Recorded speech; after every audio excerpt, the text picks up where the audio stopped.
Penguin Random House Audio presents The Milk Tea Alliance, Inside Asia's Struggle Against Autocracy and Beijing, by Jeffrey Wasserstrom, read for you by Nancy Wu. To Miklos Hrasti of Hungary's 1968 generation and Tun Myint of Burma's 1988 generation. Each has taught me much over the years about the value of friendships that cross borders, and about what hoping against hope means, and why it matters.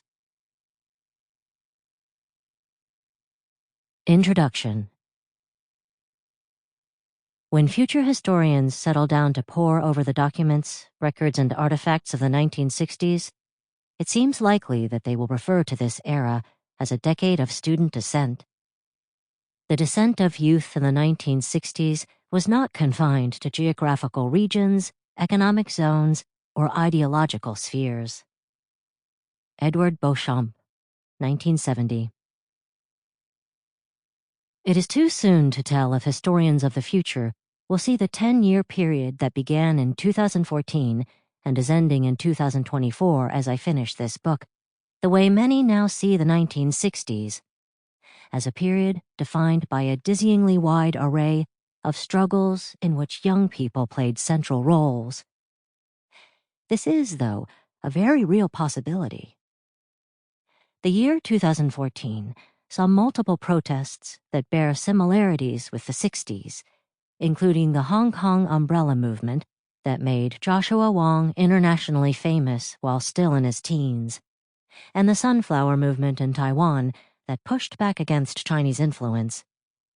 In Bangkok, there were small but daring student protests against Prayut Chan-o-cha, who as commander-in-chief of the Royal Thai Army led a coup d'etat that May that replaced the democratically elected government of Yingluck Shinawatra with a junta.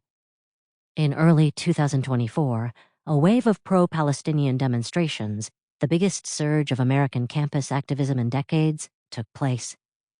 In between came the environmental protests that made a very young Greta Thunberg a global icon, as well as hundreds of Black Lives Matter marches, involving mostly people in their teens and early 20s. Two peak years for youth activism were 2019 and 2020, when young people protested everywhere, from Minneapolis to Minsk and from Beirut to Bogota. Hong Kong was the site of massive protests in 2019 after the government introduced a bill that would allow China to arrest and extradite prisoners to the mainland, including political enemies. More than 1 million protesters took to the streets, and pro-democracy parties won a landslide in a local election in November. But exhaustion, arrests, intimidation, endless tear gas volleys by the police, and finally the outbreak of COVID stalled the movement's momentum.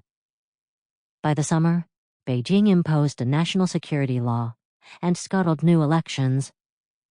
More than 100 opposition figures have since been arrested in the crackdown, and the most influential leading independent media outlets have been closed, their publishers persecuted under the terms of old British colonial sedition laws in some cases, the new national security law in others. Some of the most dramatic demonstrations in 2020 took place in Bangkok, as university students led massive protests calling for Prayut to resign and criticizing the Thai monarchy that had helped him stay in power after the regime dissolved the Progressive Future Forward Party. It was the biggest Thai student movement of this century. It laid the groundwork for the Move Forward Party, successor to the Future Forward Party, to win the most votes of any organization in a 2023 national election, with some former student leaders gaining seats in parliament. Then, in a replay of the past, the establishment elite succeeded in thwarting the popular will and dissolved the party. In Burma, the early 2020s were even more intense and took the darkest turn of all. The country is known as both Burma and Myanmar. I will use Burma here as it is more familiar to general readers and was commonly used in the past. After the party of State Councillor Aung San Suu Kyi won a general election in a landslide, before the new parliament members could even be sworn in, the military staged a coup. The military had retained its hold on many institutions, even during the apparent democratization of the 2010s, during which it released Suu Kyi from house arrest and allowed her party some say in government. It has now regained control of all levers of power and taken Suu Kyi into custody. A wave of protests, dubbed the Spring Revolution, erupted. For a time, with crowds filling the streets and anti-coup chants and songs filling the air, there was a triumphant air in Burma. It seemed that a miraculous people power moment might be on the horizon. In Burma, as in Thailand, the early 2020s have seen events that trigger a sense of déjà vu. The aftermath of the initial hopeful days of the Spring Revolution, originally a non-violent movement that has turned violent, called to mind the events of 1988. That year saw a people power-like uprising that nearly ended decades of military rule before being brutally suppressed. Shortly after, Aung San Suu Kyi began the first of her multiple periods under house arrest.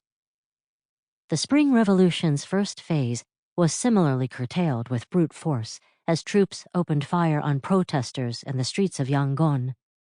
In response, the opposition formed armed wings, some of them described as being part of a People's Defense Force, which joined the civil war against the junta that was already being fought by long-established groups in some areas. New independent armed groups also emerged to try to end military rule, echoing past events like 1988, when peaceful protests were similarly met with violence. Burma's latest crackdowns and civil wars have taken a devastating toll. Since early 2021, state violence and skirmishes have reportedly caused between 5,000 and 6,000 deaths, with 3 million people internally displaced. These figures, however, don't account for those who have died from neglect under the junta's misrule, or from the collapse of the healthcare system, which war has hollowed out, making it nearly impossible to respond effectively to natural disasters and humanitarian crises. The political situations in Burma, Thailand, and Hong Kong are radically different. Only Burma is in a state of civil war. Note: at present, fighting is taking place across the country, but some regions have experienced nearly continuous conflict for decades between insurgent groups seeking independence and government forces. Only Hong Kong has changed in just a few years from a place with virtually no political prisoners to one with many. Only Thailand has lèse-majesté laws that criminalize any criticism of the monarchy.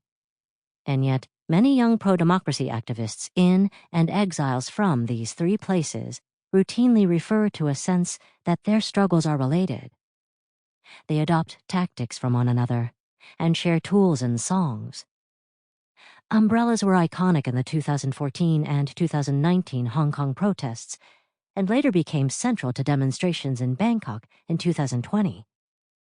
In 2021, Burmese protesters banged pots during the anti-coup movement, a practice later taken up by some Bangkok demonstrators. Similarly, protest songs sung in Thai on one side of the Thailand-Burma border began to be sung in Burmese on the other. The activists expressed solidarity both online and in the streets, sharing information and resources. Young activists in Hong Kong even created a crowdsourced Google document, summarizing lessons they had learned from their 2019 movement, which was translated into Burmese so that it could be read by anti-coup activists in Burma.